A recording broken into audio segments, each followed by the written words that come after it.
વેબિનારમાં જોડાયેલ દરેકનું સ્વાગત છે. આજે ગિરનારી મંડળનો 832મો વેબિનાર છે. વક્તા છે અમદાવાદના ડૉક્ટર જે.એન. પુરોહિત સાહેબ, જેઓ આપણને આજે આયુર્વેદની દૃષ્ટિએ કંદમૂળના ગુણધર્મો જાણો ભાગ 3 એટલે ભાગ 3માં વધુ કંદમૂળ વિશે માહિતી આપશે, કંદમૂળના ગુણધર્મો વિશે માહિતી આપશે ડૉક્ટર જે.એન. પુરોહિત સાહેબ. ડૉક્ટર જે.એન. પુરોહિત સાહેબને વિનંતી કે તેઓ પોતાનું વક્તવ્ય હવે શરૂ કરી શકે છે. નમસ્કાર સાહેબ. જય ધન્વંતરી.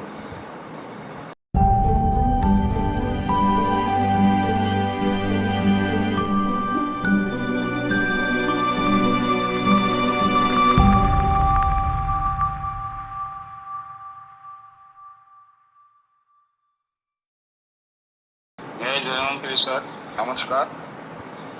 ભાગ 1 824માં વેબિનાર, ભાગ 2માં આપણે 824ના વેબિનારમાં ઘણા બધા પ્રકારો વિશે અને છેલ્લે આપણે ડુંગળી ઉપર કાંદો એટલે મરદનો બાંધો, કાંદા ઉપર અનેક પ્રયોગો વિશે આપણે વાતો કરેલી.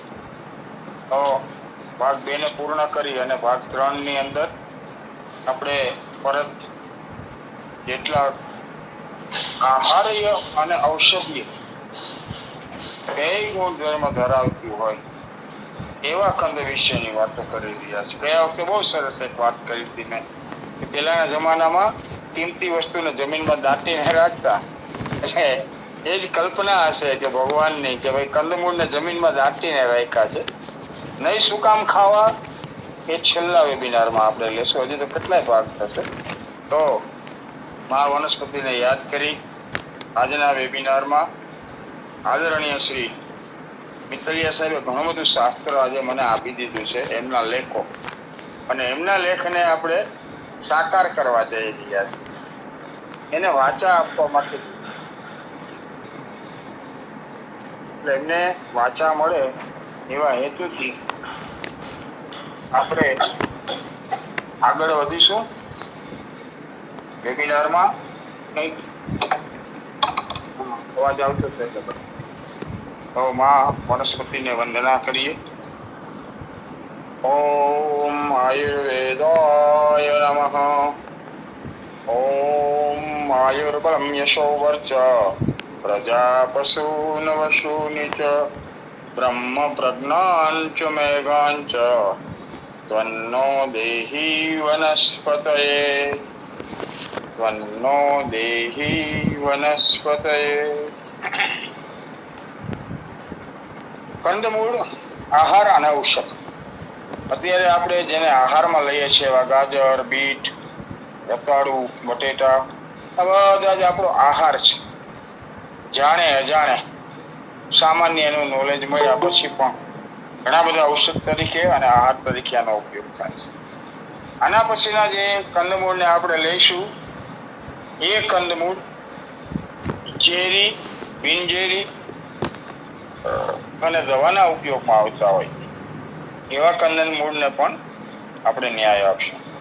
તો આજે એક વિટામિન એ ધરાવતું કંદમૂળ, જેનો લેખ તારીખ 28/12/2019ના ખાદ્ય ખોરાક ન્યૂઝની અંદર સાહેબનો આ લેખ પ્રગટ થયેલો, અને એ લેખની અંદર સાહેબે બહુ સરસ ગાજર વિશેનું વર્ણન કરેલ. કંદમૂળ 12 માસ ખવાય છે અને 12 માસ મળે છે, કારણ કે કંદમૂળને બહાર કાઢીને રાખવાથી ખરાબ જલ્દી નથી થતા. હા, કંદમૂળનું ખાતરી અથવા તો કંદમૂળનો એક મોટો આપણે ગુણ ગણીએ કે વાતાવરણમાં ભેજ શરૂ થાય, વૈશાખના વાદળ શરૂ થાય, ત્યાંથી કંદમૂળ ઉગવા લાગે. એનો વેલામાં અંદર હોય તો વેલો ચાલુ થાય, ઘરમાં હોય તો ફોટા ફૂટે. દાખલા તરીકે બટેટા, લસણ, કાંદા આપણા ઘરમાં આવું બધું પડેલું હોય એ બધાની અંદરથી અંકુર ફૂટવા લાગતા હોય. તો 12 માસ ખવાતા કંદમૂળ, એમાં બટેટા, ડુંગળી, સુરણ, લસણ વગેરે કેટલાક કંદમૂળ આપણે વધારે પડતો જેનો ઉપયોગ શિયાળામાં કરતા હોય, કારણ કે ગાજર, બીટ, હળદર, આંબા હળદર, મૂળા, સલગમ આવા બધા જ પ્રકારના કંદમૂળનો ઉપયોગ જનરલ શિયાળામાં એટલા માટે સત્કાર્યતા હોય છે કે એ વધારે પડતા વિપુલ પ્રમાણમાં આપણને શિયાળામાં જ મળતા હોય છે અને ઈશ્વરનો પણ એમાં કંઈક સંકેત હોય છે. કારણ કે શિયાળો એટલે કફને મજબૂત કરવાની પ્રક્રિયા. આની પહેલા હું વાત કરી ગયો છું એટલે એમાં નથી જતો, પણ કંદમૂળ દ્વારા શરીરના, કારણ કે કફથી શરીરનું બંધારણ તો છે જ, વાયુથી પણ છે, પિત્તથી છે, પણ કફ એમાં મુખ્યત્વે છે. કંદ ખાધેલા વ્યક્તિની નાડી પહેલા કફ ઉપર જ જતી હોય છે. એવા કંદમૂળમાંથી આજે વાત કરશું આપણે ગાજર વિશે. કારણ કે દેશી ગાજર બચપણમાં જાય તો એની પૂંછડી યાદ આવે. કૂણો ભાગ ખાય 7-8 ખાય ને પછી પાણી પીએ એટલે કડવું લાગે. આવું ગાજર શિયાળામાં ખાસ મળતું હોય છે. ગાજરનું વૈજ્ઞાનિક નામ છે ડોક્સ કેરોટા અને ગાજરને ઇંગ્લિશમાં કેરોટ પણ કહેવામાં આવે છે. ગાજરનું કુળ એપીએસી છે અને એનું વર્ણન કરીએ, વનસ્પતિક વર્ણન, તો ગાજરનો છોડ સ્વરૂપની વનસ્પતિ છે. જેમાં જમીનની અંદર થોડું શંકુ આકારનું માર્શલ મૂળ બને છે. ગાજરના પાન મૂળરૂપ અને બહુ વિભાજિત પાન ધરાવે છે. આપણે એને લોદર કહેતા હોય છે. બોલવામાં ધ્યાન રાખવું પડે. લોદર બોલાઈ જાય તો વનસ્પતિ થઈ જાય, પણ આને ગાજરના લોદર તરીકે આપણું એક સૌરાષ્ટ્રનું એનું નામ છે અને ખાસ કરીને પશુને ખૂબ જ એ ખવડાવવામાં આવતું હોય છે. ગાજરનો છોડ 1 થી 2 ફૂટની ઊંચાઈ પ્રાપ્ત કરે છે અને ગાજરમાં સંયુક્ત છત્રક પુષ્પ વિન્યાસ સફેદ રંગના ઝીણા પુષ્પો પણ ખીલે છે. ગાજરમાં ફલન પછી ફળો બને છે અને ગાજરના કંદમૂળને ઘણી વેરાયટીઓ વિકાસમાં પામી છે. સામાન્ય રીતે ગાજરની ખેતી વડે શિયાળામાં રવિ પાક તરીકે થાય છે. દેશી લાલ, ઘેરા લાલ ગાજર શિયાળામાં ઉપલબ્ધ બને છે. ગાજરના કંદ ના માવસલ મૂળ અને બીજા ઔષધિ ઉપયોગતા ધરાવે છે. ગાજરના તાજા કંદ ખાદ્ય ઉપયોગ પણ ધરાવે છે. રાસાયણિક ઘટકોની દ્રષ્ટિએ ગાજરના મૂળમાં કાર્બોહાઈડ્રેટ 10.6 ગ્રામ છે, પ્રોટીન 0.9 ગ્રામ છે અને ચરબી 0.2 ગ્રામ છે. રેસા, પાણી વગેરે પણ હોય છે, કારણ કે પાણી વિના કોઈ પણ કંદ ન હોય. કંદ સંપૂર્ણ સુકાય ને ત્યારે પણ એની અંદરથી ભેજ ખતમ નથી થતો. દાખલા તરીકે સોરણ કંદ આપણે ઘરમાં રાખીએ, પછી સ્લાઇડ્સ સ્વરૂપે આપણે દરરોજ એમાંથી શાક કરીએ અને પછી અડધો કંદ એમને મૂકી રાખીએ તો પણ એ સુકાતો નથી જ. અંદરથી થોડીક ઉપરની સૂકી છાલ કાઢીએ એટલે અંદરથી કંદ લીલો ને લીલો હોય છે. આ જ પોઝિશન હરેક કંદમાં આપણને જોવા મળતી હોય છે. ગાજરના મસલ્સના મૂળમાં વિટામિન એ, કેરોટીન 1890 માઇક્રોગ્રામ મુખ્યત્વે એની અંદર કેરોટીન હોય છે. એટલે કે ગાજરમાં વિટામિન એ ભરપૂર હોય છે. વિટામિન સી અને વિટામિન બી અતિ અલ્પ માત્રામાં હોય છે. ગાજરમાં કેલ્શિયમ 80 મિલીગ્રામ હોય છે, પોટેશિયમ 108 મિલીગ્રામ હોય છે, સોડિયમ 35 મિલીગ્રામ હોય છે. ગાજરમાં આયોન અને ઝિંક અલ્પ પ્રમાણમાં હોય છે. 100 ગ્રામ ગાજરના કંદમાંથી આપણને 48 કેલેરી જોવા મળતી હોય છે. કેલેરીની શક્તિ હોય છે. ગુણધર્મની દ્રષ્ટિએ આપણે વિચારીએ તો ગાજર સ્વાદે મધુર, તીક્ષ્ણ, અગ્નિદીપક, કૃમિનાશક, વૃક્ષ, ગ્રાહી, ચક્ષુષ, રુચિવર્ધક, ઉષ્ણ, વાયુહર, કફહર, પૌષ્ટિક એવા ઘણા બધા પ્રકારના ગુણધર્મ ધરાવે છે. ગાજરના બીજ તાસીરે ઉષ્ણ, માસિક વર્ધક, ગર્ભપાતકારક, આવા 2 ગુણ એમના બીજમાં ખાસ હોય છે. પણ માસિક વર્ધકની દ્રષ્ટિએ અથવા તો ગર્ભપાતકની દ્રષ્ટિએ આ પ્રયોગ વૈદ્યના માર્ગદર્શન સિવાય કોઈએ કરવો નહીં, નહીંતર એના ઘણા ખરાબ પરિણામો જોયેલા જ છે. સામાન્ય 1.5-2 મહિનાના ગર્ભમાં વધારે પડતા પ્રમાણની અંદર ગાજરના બી આપવાથી કેશોદની બાજુમાં ચર ગામ છે અને ત્યાં આ પ્રસંગ બની ગયેલો તો ડોક્ટરને મોટી સજા થયેલી, કારણ કે કેસ ફેલ થઈ ગયો. એમાં બહુ ડીપ નથી જતા, પણ એક ચેતવણી તરીકે આપણે જાણ કરું છું. ઉપયોગિતાની દ્રષ્ટિએ ગાજરના ઘણા બધા પ્રયોગથી આપણે એનો ઉપયોગ કરીએ છીએ. કંદ બનાવીને એના કંદના કાચી કચુંબર, ગાજરના કંદની સુકવણી કરી તેલ અને નિમક મેળવીને ખવાય છે. ગાજરમાંથી મુરબો પણ બને છે. તાજા ગાજરનો હલવો બહુ સરસ બને છે. ગળ્યું મિશ્ર અથાણું બનાવવામાં ગાજરને વપરાય છે. ગાજર લીલા હોય ત્યારે એના ટુકડા કરીને સૂકવી નાખવામાં આવે છે. એને ઠેઠવા કહેવામાં આવે. એ સુકાઈ ગયેલા ગાજરના ટુકડાને પાછા ખાટા પાણીમાં બોળી રાખવામાં આવે. એ જ્યારે પાછા એકદમ સ્મૂથ થાય ત્યારે ગોળ કેરીની અંદર આ ગાજર નાખી અને એનું અથાણું બનાવવામાં આવે છે. તાજા ગાજરનો 2 પ્રકારથી સંભારો બને છે. એમાં એકમાં ચિપ્સ ટાઈપ સંભારો પણ બને છે અને મોટી ઉંમરવાળા જે લોકોને દાંત ન હોય તે લોકો માટે થઈ અને ખમણી અને એને પણ રાઈ મૂકી અને વઘારીને ગાજરનો એક પ્રકારનું ખમણ બનાવવામાં આવે છે. ખાસ કરીને શિયાળાની અંદર આ ગાજર આપણને વધારે પડતા ગાંઠિયાની દુકાન ઉપર જોવા મળે છે. કારણ કે ગાંઠિયાની સાથે તળેલા મરચા, કાંદા અને એની સાથે આ ગાજરનું ખમણ, તાજા ગાજરની અંદર સેજ સામાન્ય એની અંદર હિંગ, હળદર, મીઠું અને વધારે પડતી ચટણી આ નાખી મિક્સિંગ કરી અને એ પણ ગાંઠિયાની સાથે ખાવામાં ખૂબ જ આનંદ આવતો હોય છે, સ્વાનુભૂતિ છે. ગાજરને સંભારો વઘારીને પણ બનાવાય છે અને કાચું પણ ખાઈ શકાય છે.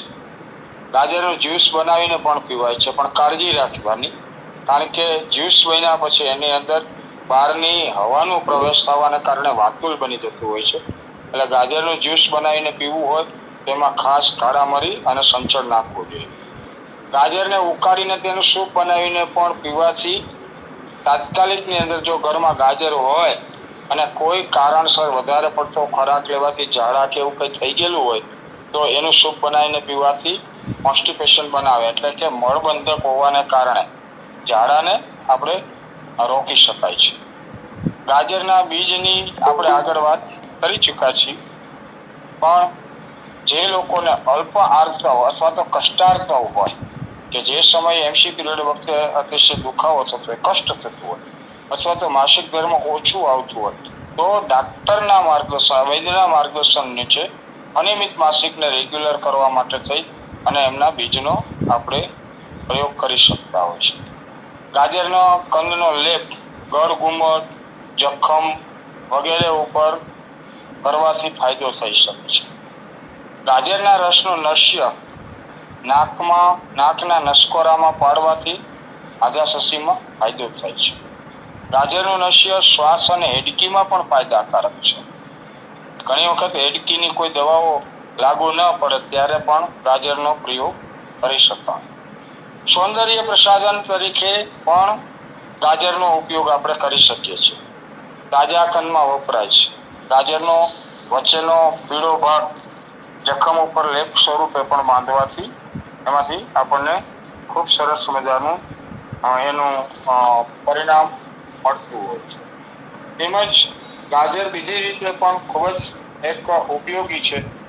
ગાજરને એમને પણ વચ્ચેનું પિત્તું કાઢીને ખાવામાં આવે તો એમાં પણ આપણને ગાજરના ખાવાની મજા આવતી હોય છે. પણ શાસ્ત્રની એવી વાત છે કે ગાજરના પિત્તું એટલે કે એનો વચ્ચેનો જે કઠણ ભાગ હોય એ કાઢીને જ ખાવાના ઉપયોગમાં લેવું જોઈએ, નકર શુક્રને દોષ કરનારનો ગુણ પણ ગાજરમાં આપણને જોવા મળતો હોય છે. ત્યારબાદ 2021ની અંદરના એક લેખની અંદર સાહેબે બીટ વિશે આપણને એક વાત કરેલી સરસ મજાની.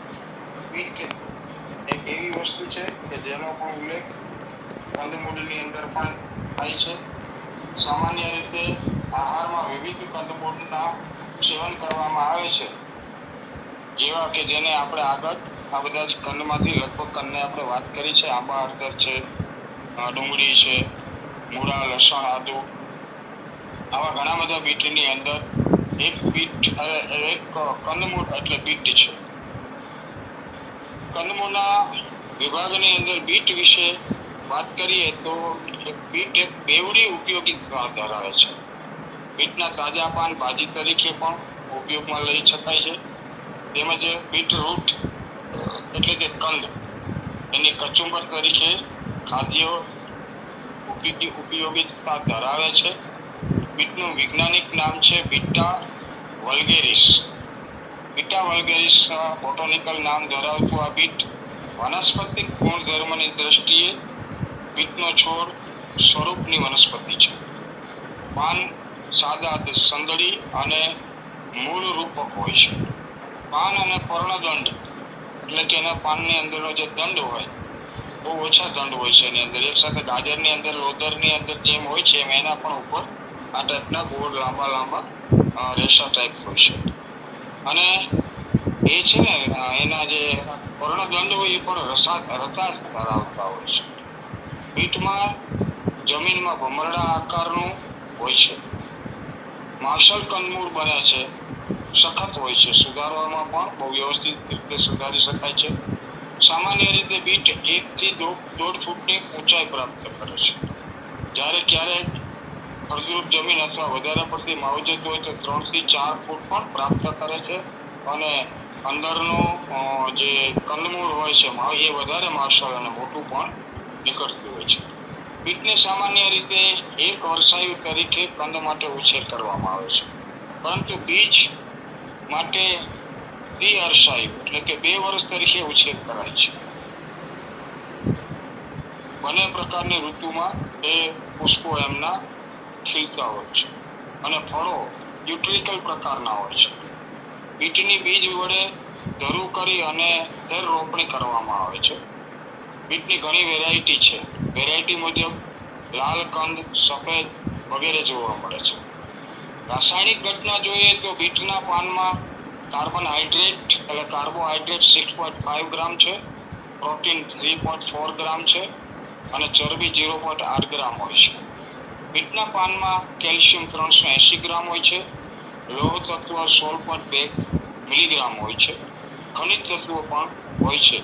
એટલે જ આપણે ઘણી વખત HB ઓછું હોય ત્યારે ઘણા બધા લોકો બીટ ખાવાનું કહેતા હોય છે. ખરેખર તો જે કંઈ એના પ્રમાણ લખ્યા હોય શક્ય જ હોય છે, પણ મુખ્યત્વે એનું નિદાન. જો આપણે બીટ ખાઈએ ને આપણને બીટ છે એ સંપૂર્ણ ડાયજેસ્ટ ન થાય અને આપણે એવી આશા કરીએ કે એમાં લોહ તત્વ 16.2 ગ્રામ છે તો મારું હિમોગ્લોબિન વધતું કેમ નથી, પણ જે ડાયજેશન સિસ્ટમને પણ સાથે સાથે ધ્યાનમાં રાખી અને બીટનું સેવન કરવામાં આવે તો HB ઉપર એની અસર આવી શકે છે. બીટના પાનમાં વિટામિન A 5862 માઇક્રોગ્રામ હોય છે. વિટામિન C અલ્પ પ્રમાણમાં છે, જ્યારે વિટામિન B પણ અલ્પ પ્રમાણમાં હોય છે.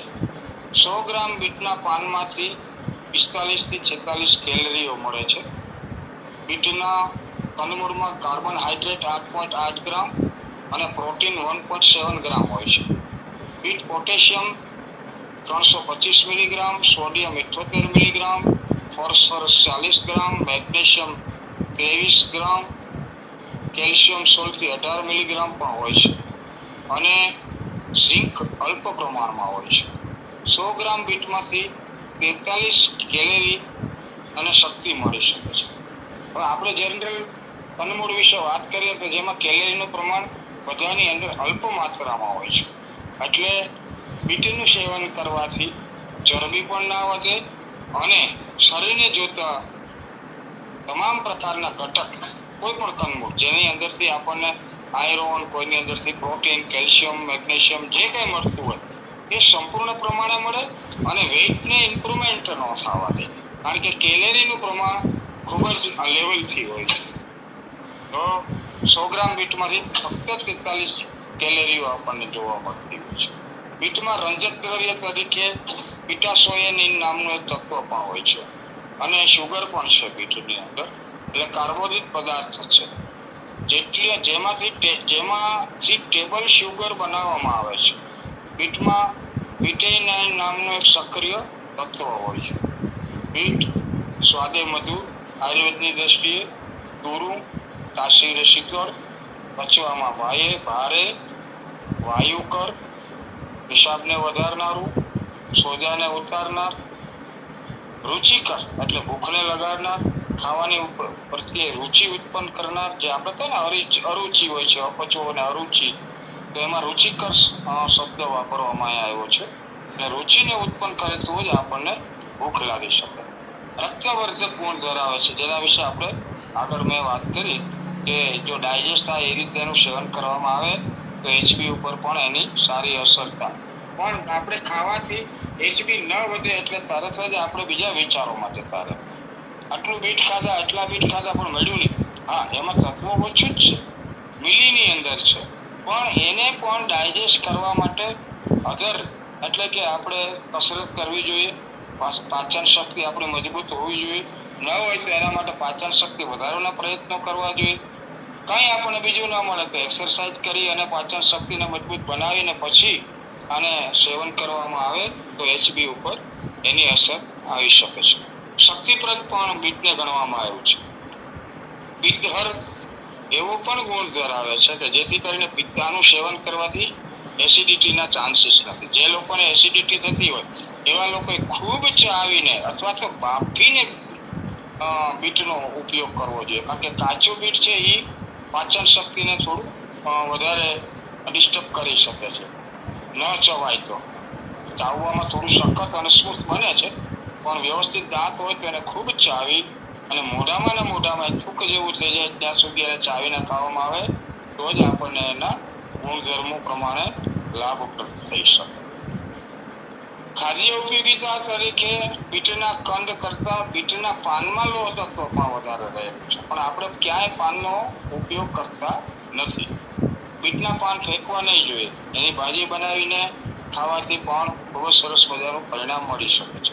બીટના પાનની ભાજી કબજિયાત, હરસ, મૂત્રકૃચ્છ એટલે ઉણવા, પાંડુરોગ, અરુચિ આ બધાની અંદર એ પણ આપણને ગુણકારી છે. બીટના કંદનું શાક તેમજ મિશ્ર શાક બનાવીને પણ ખાઈ શકાય છે. ઘણા બધી પ્રાંતની અંદર અલગ અલગ રીતે બીટની અંદર અલગ અલગ વસ્તુ નાખીને બનાવવામાં આવતું હોય છે. ઘણી જગ્યાએ બીટ અને બટેટાનું પણ શાક બનાવવામાં આવતું હોય છે. શિયાળામાં બીટના કંદની કચુંબર, આ કચુંબરની અંદર ટમેટું છે અથવા તો મૂળા છે અથવા તો કાંદા છે, આવી બીજી મિશ્ર કચુંબર કરી અને ખાવા તરીકેનો ઉપયોગ લેવાય છે. ગાજર અને બીટનું મિશ્ર કચુંબર ખાસ ખાવાથી બંનેની અંદર આયર્નનું તત્વ હોવાથી ખૂબ સરસ મજાનું પરિણામ આપી શકે છે. કોબીસ અને બીટનું પણ મિશ્રણ કચુંબર તરીકે ખાય છે, પણ એમાં ઔષધીય ગુણ કરતા આહારિક ગુણધર્મ વધારે આપણને એના ટેસ્ટ અને સ્વાદની દ્રષ્ટિએ ખાતા હોય છે.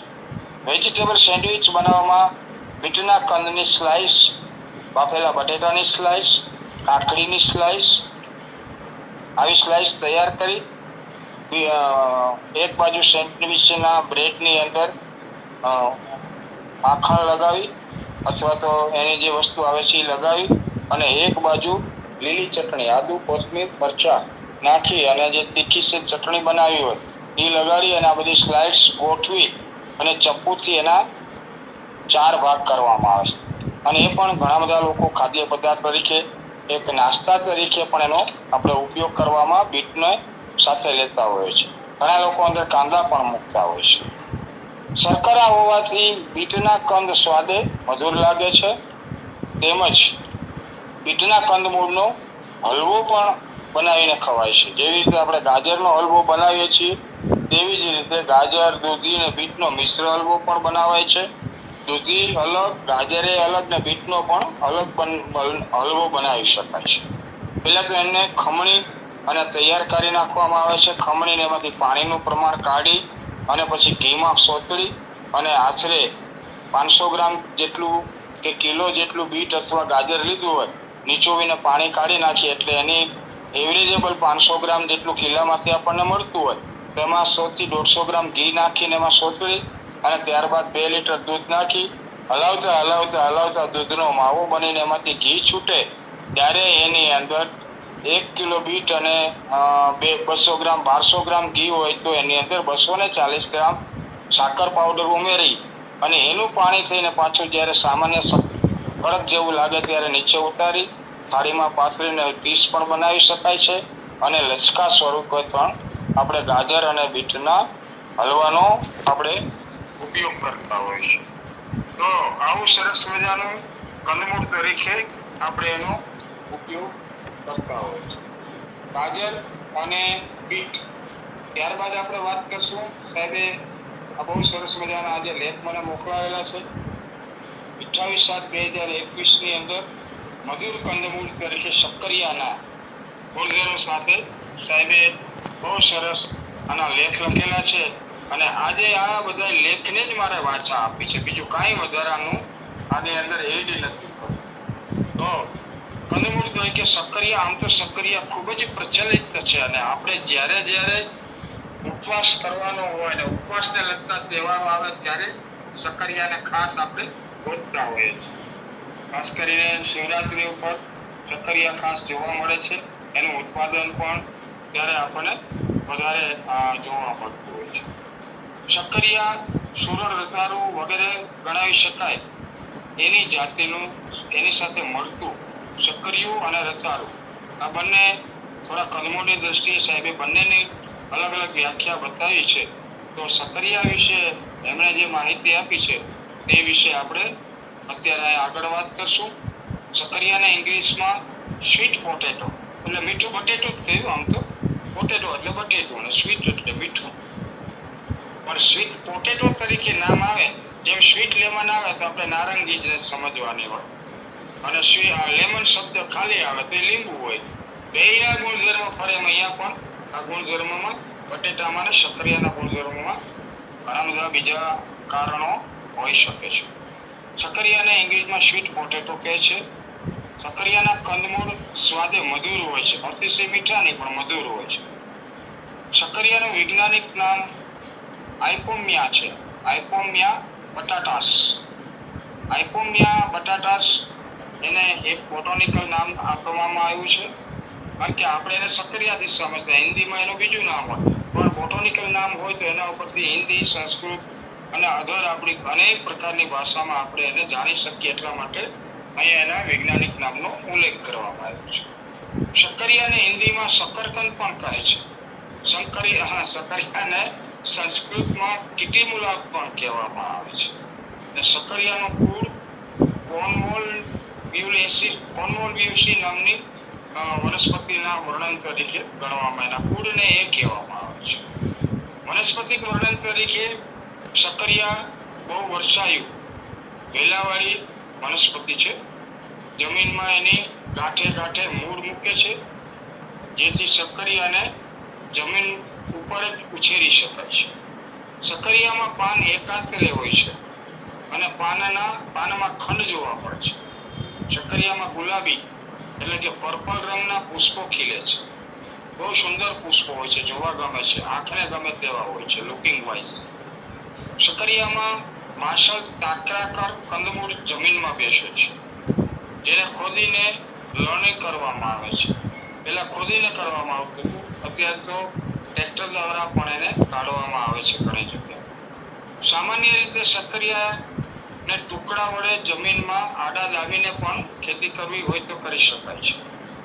શક્કરિયાને કિચન ગાર્ડન તરીકે પણ કંદમાંથી ઉછેરી શકાય છે. શક્કરિયામાં મુખ્યત્વે બે વેરાયટી હોય છે. એક સફેદ છાલ ધરાવતા કંદમૂળ અને એક લાલ સ્લાઇટ જાંબલી છાલ ધરાવતા કંદમૂળ. દાંતા શક્કરિયામાં મીઠાશ થોડી વધારે હોય છે. દાંતા શક્કરિયામાં રેસા પણ બહુ હોય છે અને રેસાવાળી વનસ્પતિ તરીકે પણ ગણવામાં આવે છે. શક્કરિયા શિયાળામાં વધુ મળે છે. શક્કરિયા શિવરાત્રી ઉપર સવિશેષ વપરાય છે. શક્કરિયાને સાદા કુકરમાં બાફી અને જે રેસાવાળા જે શક્કરિયા હોય છે તો ઘણી વખત એને ખમણીમાં ખમણી અને નીચે એનો માવો કાઢી લેવામાં આવે છે. આ માવાનો બે રીતે ઉપયોગ થતો હોય છે.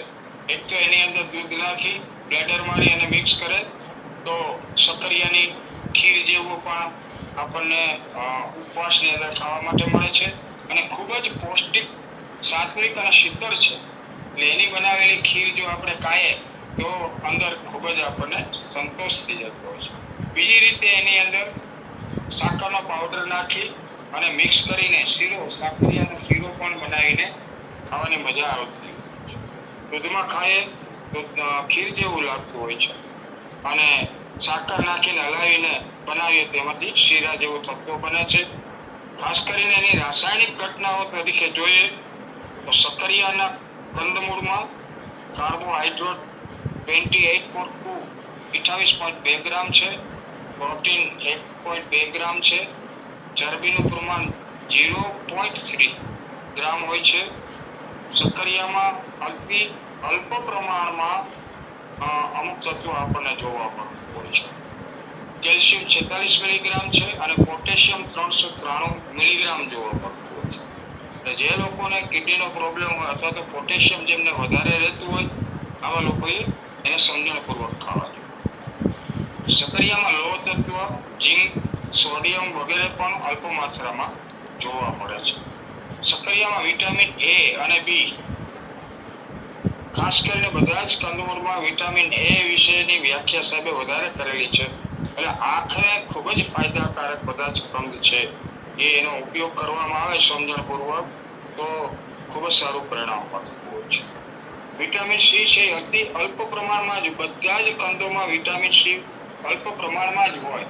કારણ કે વિટામિન સી હોય તો એની અંદર ખટાશ જોવા મળે. પણ પાચન કાળે અથવા તો બપોરે બાફીને રાખેલા કોઈ પણ કંદ હોય એમાં સાંજે થોડી ખટાશ પકડે છે અને પાચન કાળે એમાંથી વિટામિન સી પણ છૂટું પડતું હોય છે. પણ એ વિટામિન સી ફાયદો કરવાના બદલે નુકસાન કરતા સાબિત થાય. એટલે કંદને જ્યારે બી ઉપયોગમાં લેવું હોય ત્યારે જ એને બાફવું જોઈએ અને એને ઉપયોગમાં લેવું.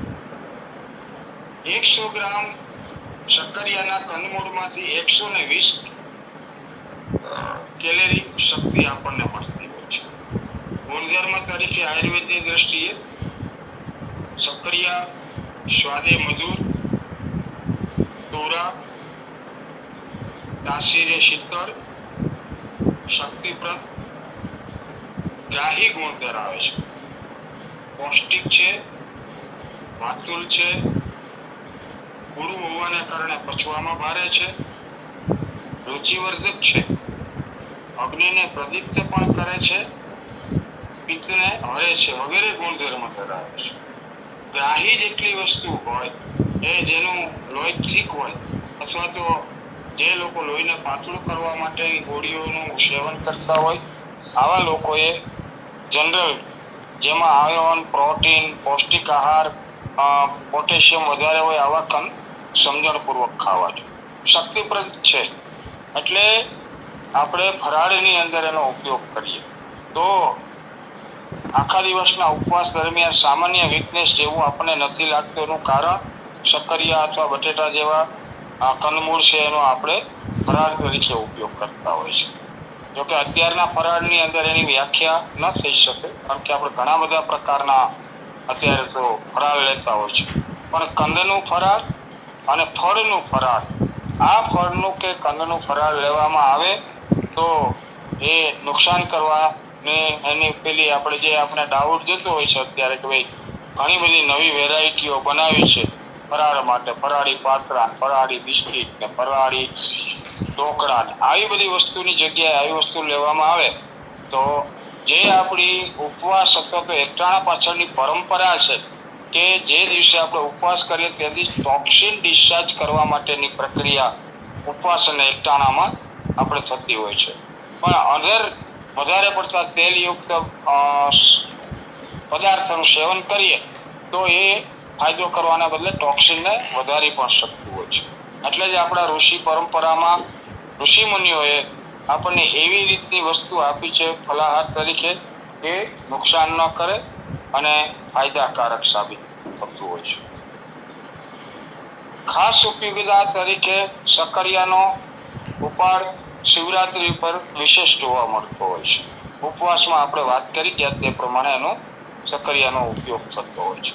સક્કરિયાનું શાક પણ ખૂબ જ સરસ ખીચડી સાથે ખાવાની મજા આવતી હોય છે. રતાળુ બટેટા સક્કરિયા અને બટેટાનો શાક બનાવીને પણ આપણે એનો ઉપયોગ કરી શકતા હોય છે.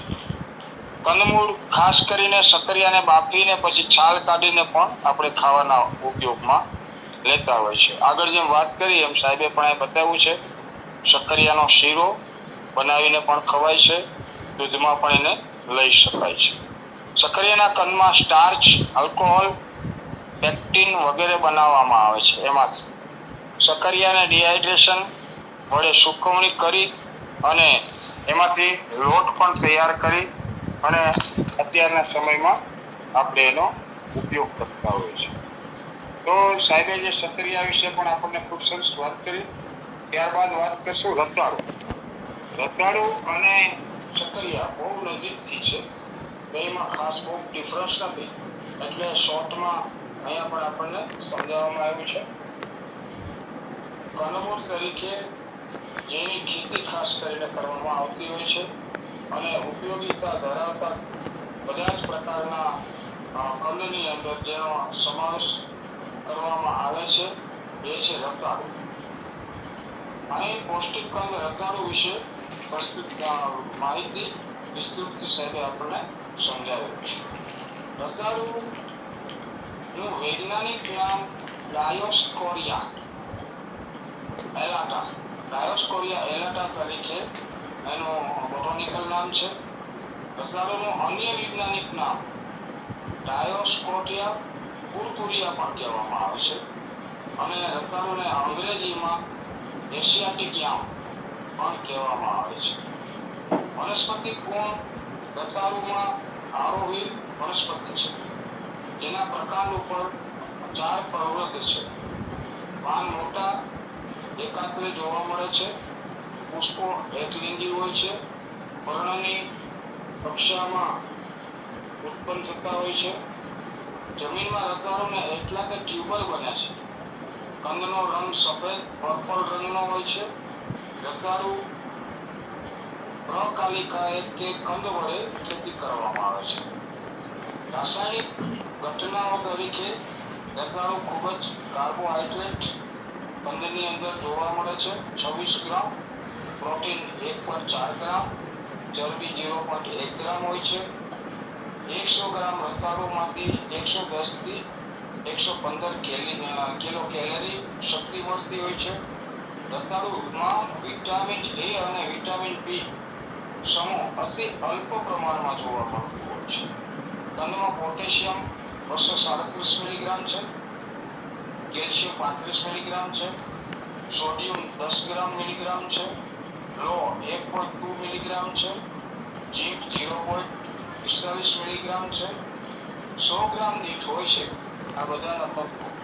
ગુણધર્મો તરીકે રતાળુના કંદ સ્વાદે મધુર, ધોળા, સિદ્ધ, પચવામાં ભારે, ગ્રાહી, રુચિવર્ધક, પિત્તહર, કફહર, રક્ત શુદ્ધિકર, શોથહર અને દાદરનો ગુણધર્મ ધરાવે છે. દાહર એટલે કે બળતરા થતી હોય તો પણ રતાળુનું સેવન કરવું જોઈએ અને કરી શકાય. રક્તને શુદ્ધિ કરે છે, તેમજ શોધરો, શોથહર એટલે શોધાને પણ ઓછો કરે છે. રતાળુની ખેતી દક્ષિણ ગુજરાતમાં ખાસ કરીને આપણને જોવા મળતી હોય છે. રતાળુના પાન નાગરવેલના પાન જેવા દૂરથી આપણને જોવા મળે છે અને એવા લાગતા હોય છે. અન્ય વેરાયટીમાં જેના કંદને કાપવાથી પર્પલ અને ગુલાબી રંગ દેખાતો હોય છે. ગુલાબી રંગના રતાળુને આપણે જ્યારે ઊંધિયું ખાસ કરીને ઉત્તરાયણ ઉપર બનાવવામાં આવતું હોય છે, એમાં પણ આ રતાળુના કંદના ટુકડા નાખવામાં આવે છે. રતાળુ કંદના ટુકડા કરી બાફીને પછી વઘારીને એનું શાક પણ બનાવવામાં આવે છે. રતાળુ બટેટા અને ટમેટાનું શાક રસાવાળું, ગટ રસાવાળું અને ખીચડી ખાવી આ એક લહાવો છે. સ્વાનુભૂત તરીકે આ ટાઈપનું શાક અને ખીચડી બનાવીએ તો ખાવાની ખૂબ જ મજા આવતી હોય છે. જો કે શિયાળામાં કોઈ પણ વસ્તુ આપણે ખાવાની ઈચ્છા થાય તો એ સમયે આપણને ડાયજેસ્ટ પણ સારું થતું હોય છે અને આવી બધી વસ્તુ આપણને શિયાળાના ઉત્તરાર્ધ ભાગની અંદર મળી પણ જતી હોય છે.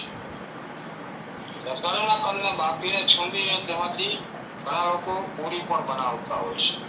ખાસ કરીને રાજગરાના લોટની અંદર રતાળુને છૂંદી નાખી અને મિક્સ કરી નાખવામાં આવે તો રાજગરાનો લોટ, સાંબો કે આવી કોઈ પણ વસ્તુ જે આપણે ફરાળી લોટ તરીકે ઉપયોગ કરતા હોય છે આને ડાયરેક્ટ પૂરી બનાવવામાં આવે તો ખૂબ સખત થતી હોય છે.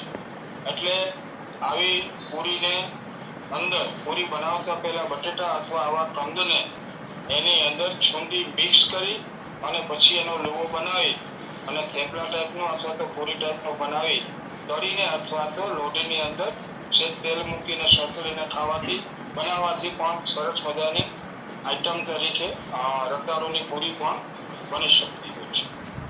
રતાળુની ચિપ્સ કરીને તેના કંદના ભજીયા પણ બનાવવામાં આવે છે. જેવી રીતે આપણે બટેટાના બનાવીએ એ જ રીતે રતાળુના ગોળ ટુકડા કરીને પણ એના ભજીયા પણ બની શકે છે. બટેટા કરતા રતાળુના કંદમાં સહેજ સખત વધારે હોય છે. એટલે એના ભજીયા જો બનાવવા હોય તો આપણે જેમ ભજીયાની ચીપ પેલી પતરી બનાવીએ એવી ખમણીમાં સહેજ પતરી બનાવી એમાં સહેજ મીઠા સોડાથી એને ધોઈ અને પછી બનાવવામાં આવે તો કંદ સંપૂર્ણ પ્રમાણે ભળી જાય છે. એટલે ભજીયા ખાવાની પણ ખૂબ મજા આવતી હોય છે. રતાળુના કંદને દૂધ સાથે ખીર બનાવીને પણ ખવાય છે. અને આગળ જે મેં વાત કરી એ પ્રમાણે સાહેબે પણ અહીં ઉલ્લેખ કરેલો છે કે ઊંધિયું બનાવવામાં પણ રતાળુનું કંદ વપરાય છે. દક્ષિણ ગુજરાતમાં રતાળુના કંદ ખાસ કરીને વલસાડથી સુરતના એરિયાની અંદર ઉંબાડિયું બનાવવામાં આવે છે. અને આ ઉંબાડિયું એક લાવો છે. અત્યારે તો હવે ગુજરાતમાં ઘણી જગ્યાએ બનાવવામાં આવે છે. પણ એરિયા વાઇઝ જોઈએ તો જે વલસાડ સાઈડ ઉપર ઉંબાડિયું બનાવવામાં આવે છે એને ખૂબ જ ટેસ્ટી લાગે છે અને ખાવાની મજા આવે છે. અનેક વાર સાહેબે જેની વાત કરી છે કે ઊંધિયું આવું ઉંબાડિયું બનાવતા પહેલા એના માટલામાં કપૂરીઓ એટલે કલહાર આ ગોઠવી દેવામાં આવે છે. પછી એમાં ત્યાં એની અંદર પાપડી, તુવેર, કડવા વાલ, વટાણા, બટેટા અને રતાળ આટલી બધી વસ્તુ એની અંદર નાખી જમીનની અંદર એને દાટી ઉપર અગ્નિ કરી અને એને પકાવવામાં આવે છે. ઘણી જગ્યાએ બહાર પણ ફરતો રાખની અંદર માટલાને કવર કરી અને એની અંદર આ રીતે એ લોકોના અનુભવના આધારે અમુક સમય સુધી એને રાખવામાં આવે તો આ કંદ સંપૂર્ણ પ્રમાણે અંદર બફાઈ જતા હોય છે.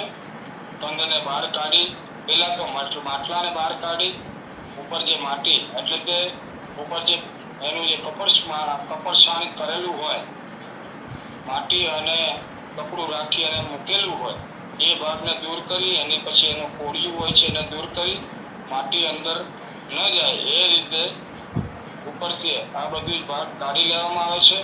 અને ત્યારબાદ એની સાથે અને એની અંદર પણ પહેલેથી તીખી મરચી, કારણ કે તીખાશીના ઉંબાડિયાનો સ્વાદ નથી આવતો એટલે તીખાશ માટે થઈ અને સુરતી મરચી એનો પાવડર કરી એની અંદર કોથમીર અને આદુ સેજ નાખી અને આવી ચટણી અંદર નાખી અને એને બનાવવામાં આવે છે. અને બહાર કાઢીને એક્સ્ટ્રા ચટણી અને સિરકો, આંબલીનો સિરકો એની સાથે સેજ ખટાશવાળો હોય આવો સિરકો આપવામાં આવે છે અને છાશ, કારણ કે કંદની અંદર મરચું મિક્સ થયા પછી તીખાશ ખૂબ વધી જતી હોય છે અને માટલામાં જે કપૂરીઓ મૂકેલો હોય છે એ કપૂરિયાની સરસ મજાની સુગંધ આવે છે.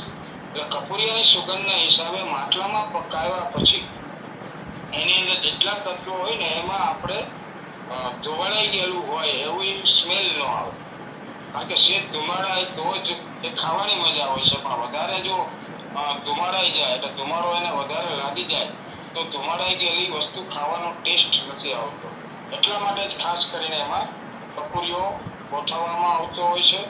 તો આ વનસ્પતિ ઉપર નીચે તેમજ કરીને એમાં ગોઠવી બટાકાના ટુકડા, સકરિયાના ટુકડા, રતાળુના ટુકડા, સુરતી પાપડી, વટાણા, સુરતી આપણે તુવેર દાણા આવું ઘણું બધું અત્યારે વધારીને પણ એમાં ઉપયોગમાં લેવામાં આવે છે.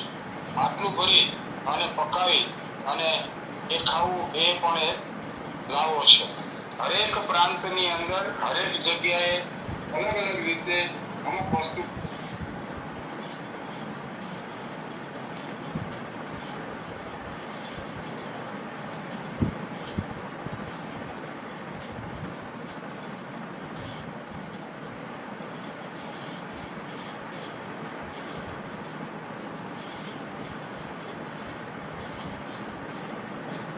પુરોહિત સાહેબ લેફ્ટ થઈ ગયા જોડે જ ત્યાં સુધી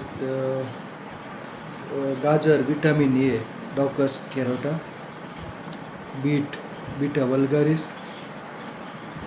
લો તત્વોથી ભરપૂર, શક્કરિયા હાઇપોમિયા બટાટાસ, સ્વીટ પોટેટો સ્ટાર્ચથી ભરપૂર, ડાયસ્કોરિયા એલાટા રતાઓ. રતાઓ છે ખાસ કરીને રતાઓ પૂરી એટલે કે એના ભજીયા બનાવવામાં આવશે અને સુરતમાં એ રતાઓ પૂરી એટલે લાંબી લાંબી ચિપ્સ કરી અને ઉપર ભજીયાનું બેટર લગાવી અને તળવામાં આવે છે. એ રતાઓ પૂરી એટલે રતાઓના ભજીયા કહી શકાય. અને રતાઓ ઉંબાડિયું માટે તો ખાસ વપરાય છે, ઉંબાડિયું બનાવવા માટે. એટલે સુરતથી વલસાડ દરમિયાન રોડ ઉપર પણ શિયાળા દરમિયાન એનું ઉંબાડિયું બનતું હોય છે. એટલે કેમ કે કપૂરીઓ છે એ ઉંબાડિયું બનાવવા માટે જરૂરી છે. એટલે માટલામાં રાંધવા માટે ફરતો કપૂરીઓ કલહાર રાખવામાં આવે છે. ફરતો રાખીએ, નીચે રાખીએ અને બધા જે કાપેલા શાકભાજી હોય, રતાઓ હોય, બટાટા હોય, સુરણ હોય, શક્કરિયા હોય, એ સુરતી પાપડી, એ બધા વચ્ચે ભરવામાં આવશે. પછી એનો ડાંટો પણ ઉંબાડિયાથી ને ડાંટો દેવામાં આવશે. એટલે માટલું બધું સીલ થઈ જાય છે. ઉંબાડિયું રાખી દેવામાં આવશે આડું. એટલે ઉંબાડિયાનું બનાવવા માટે કપૂરીઓ કલહાર રાખવામાં આવશે. બરાબર.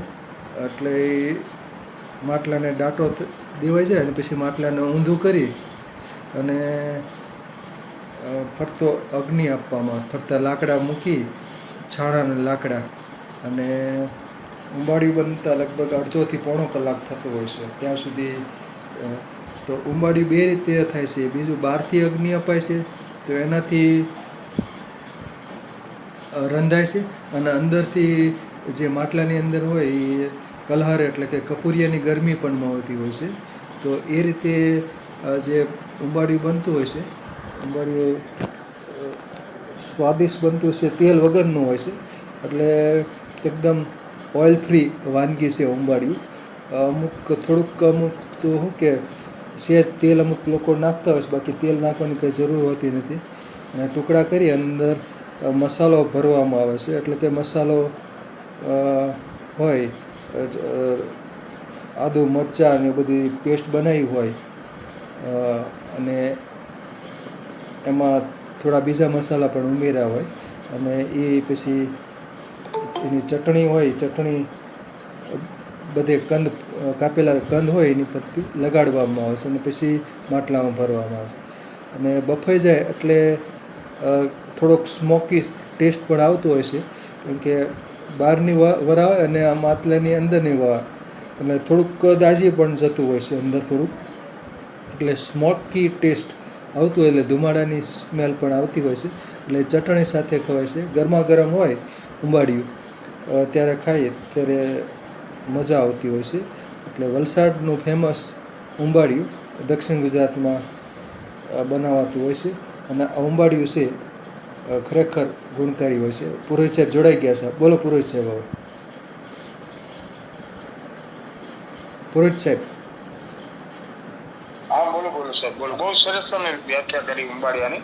એટલે આજના કંદ વિશે જે કંઈ આપના તરફથી મને ટીપ મળેલી તે પ્રમાણે આજના કંદવીનો આપણે આજનો વેબિનારને અહીંયા પૂર્ણ કરીશું. એટલે આવતી વખતે લસણ છે, બટેટા છે, એવા બીજા કંદ વિશે વાતો કરીશું. વસ્તુ વાહ વાહ, સરસ સરસ.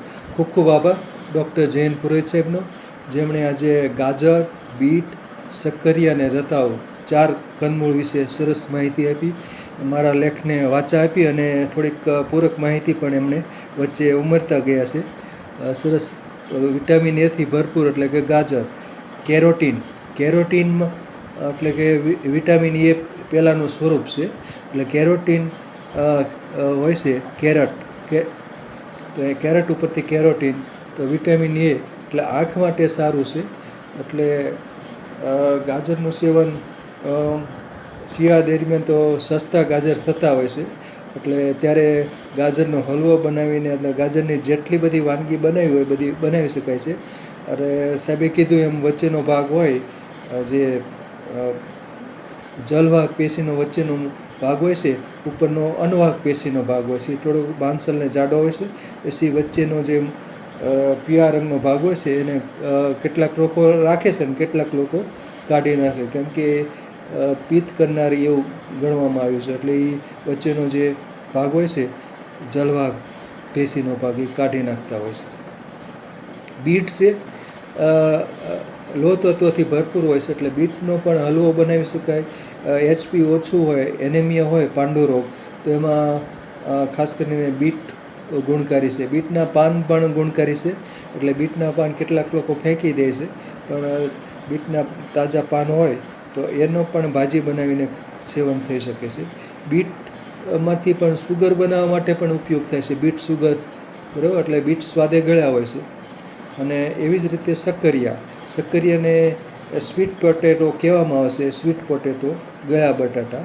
તો આઇપોમિયા બટાટા જ. તો બટાટા અને રતાળુ, શક્કરિયા અને રતાળુ બંનેમાં પોટેશિયમ સારું એવું હોય છે. એટલે પોટેશિયમની ઉણપ હોય તો શક્કરિયા અને રતાળા લઈ શકાય, પણ પોટેશિયમ વધુ હોય તો શક્કરિયા અને રતાળુનું સેવન ઓછું કરી શકાય. લોહ તત્વ વધારવું હોય તો બીટનું સેવન થઈ શકે. વિટામિન એ આંખોને તેજસ્વી રાખવી હોય તો ગાજરનું સેવન થઈ શકે છે.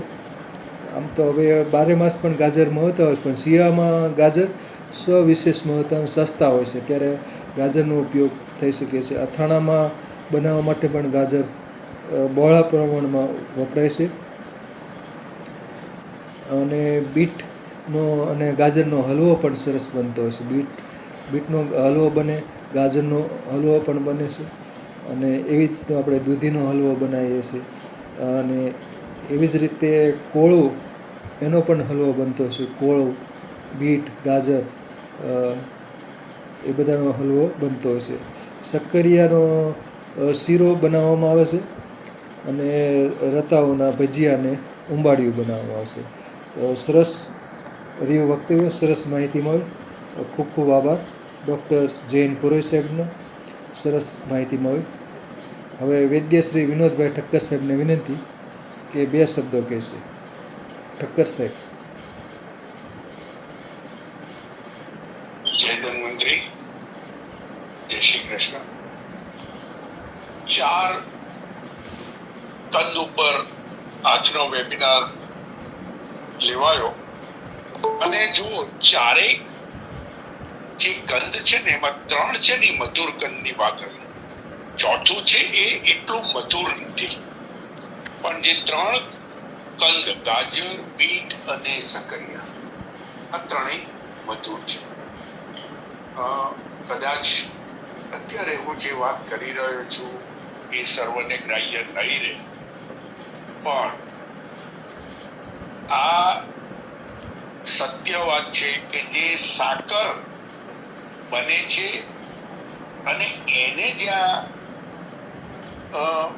અમુક રોગોમાં એને વર્જિત કરવામાં અથવા તો અલ્પ લેવાની વાત આવે છે, તો એવા સંજોગોમાં શક્કરિયા અને બીટ આ બંને કંદો સારી રીતે વાપરી શકાય અને ગુણકારી પણ છે. જેણે ઝીણવટથી સાંભળ્યું હશે એ મુદ્રલ છે, પણ આ બંનેની વચ્ચે ત્રણેયમાં એક વાત બહુ ધ્યાન કરવા જેવી છે. ગાજરમાં ઊભો ચીરો મૂકી અને બીટ વાળો ભાગ જે કહેવાય એ બને ત્યાં સુધી ન જ ખાવો જોઈએ, કારણ કે એની અસર શુક્રાણુ ઉપર આવે છે. એટલે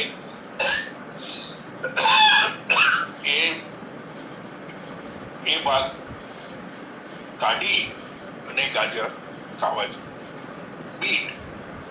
બીટને હળવી વરાળમાં, જેમ આપણે ઢોકળાને એ સીજીએ છીએ એમ બહુ નહીં, હળવી વરાળ આપીને પહેલા તો બીટના 4 ટુકડા કરવાના, ચાયણી જેવું મૂકી નીચે પાણી મૂકી અને સહેજ હળવી વરાળ, અથવા તો કુકરમાં એમ કહેવાય કે અવાજ સીટી વાગે નહીં પણ અવાજ ચાલુ થાય એટલે એટલું વરાળ આપી અને પછી એને ઉપયોગમાં લઈએ એના ગુણધર્મમાં અને એમાં વૃદ્ધિની.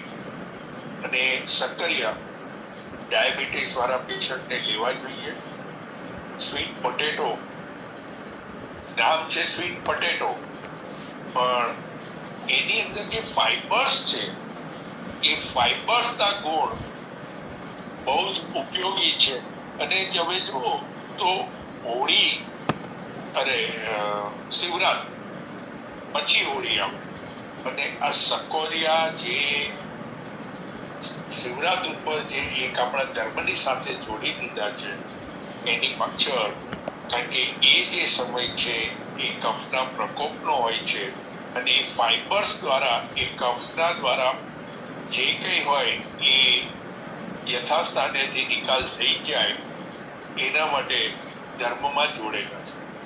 અને રતાળુની વાત કરીએ તો રતાળુ 2 પ્રકારના આવે, એક સફેદ અને એક લાલ. અને સાઉથ દક્ષિણ ગુજરાતમાં લાલ રતાળુ અને લાલ રતાળુના સ્વાદ અને ગુણધર્મ બહુ ઉપયોગી હોય છે. અને તે જે હમણાં ઉંબાડિયાની આપણે વાત કરી, અને આપણે અહીંયા ઊંધિયું છે, ઉંબાડિયાનો મસાલા સાથેનો વઘાર અને એ સાથે કરેલું એ આપણું ઊંધિયું.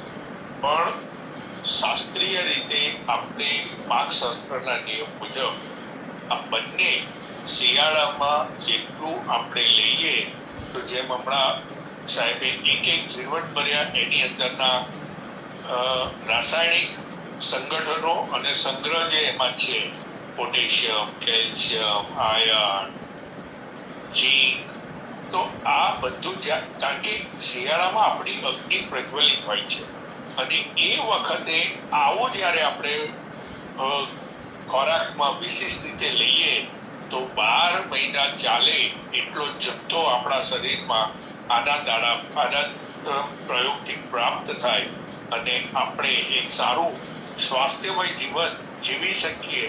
એટલે શિયાળામાં આ બધાનો ઉપયોગ વધારે કરી અને એક સંગ્રહ, જેમ આપણે 12 મહિનાનું અનાજ સંગ્રહીએ જેમ શરીર માટે પણ આ જે બધા ઇલેક્ટ્રોલાઇટ્સ અને આ બધા જે કેમિકલો જે છે એ બધા જ આપણે સંગ્રહ થાય, તો જ્યારે ઋતુ બદલાય અને અછત દેખાતી હોય એવા જ્યારે પ્રશ્નો થાય તો આ સંગ્રહેલું આપણને કામ આવે. અહીંયા વિરામ લઈશ. અસ્તુ. જય ધન્વંતરી. જય ધન્વંતરી, જય ધન્વંતરી. ગાજર નું સૂપ પણ બનાવવામાં આવે છે. ગાજરનું સૂપ બનતું હોય છે અને બીટ પણ સૂપ બનાવવા માટે વપરાતું હોય છે. એટલે કેટલાક લોકો દૂધી, ગાજર, બીટ આવું બધું મિશ્ર સૂપ પણ બનાવતા હોય છે. અને એટલે કે એનાથી બધા મિનરલ્સનો બધો ફાયદો થાય, કેલ્શિયમ હોય કે આયર્ન હોય કે બીજા મિનરલ્સની જરૂરિયાત હોય, તો આ રીતનું સૂપ દ્વારા એનો ઉપયોગ થતો હોય છે. ગાજરનું સૂપ, બીટનું સૂપ અને શક્કરિયા છે એટલે ઉંબાડિયું બનાવવા માટે તો વપરાતા જ હોય છે. શક્કરિયા ખાસ કરીને ઊંધિયું બનાવવા માટે પણ વપરાય છે. તીખું ઊંધિયું બનતું હોય છે અને લીલું ઊંધિયું પણ બનતું હોય છે. અને સાહેબે કીધું એમ હાઇપોમિયા બટાટાસ, ડાયાબિટીસવાળા લોકો પણ એનું સેવન કરી શકે છે. શક્કરિયા નામ આપ્યું છે ઇંગ્લિશમાં સ્વીટ પોટેટો, એટલે સ્વાદ એનો છે ગળચટો હોય છે, પણ રેસા ને બધું અન્ય તત્વો હોય છે, એટલે એ શક્કરિયાનું સેવન મધુ પ્રમાણમાં લઈ શકાય. અને બાકી રતાળુ છે, અને એ તો અમુક લોકો એનું વિવિધ આઇટમ બનાવીને વાપરતા હોય છે. તો સરસ રહ્યું વક્તવ્ય. ખૂબ ખૂબ આભાર. સરસ વક્તવ્ય રહ્યું. આભાર ડૉક્ટર જે એન પુરોહિત સાહેબનો. 4 કંદમૂળ, બીટ, ગાજર, શક્કરિયા અને રતાળુ. સરસ સરસ માહિતી મળી. આભાર. જય ધન્વંતરી, જય ધન્વંતરી, જય ધન્વંતરી, જય ધન્વંતરી.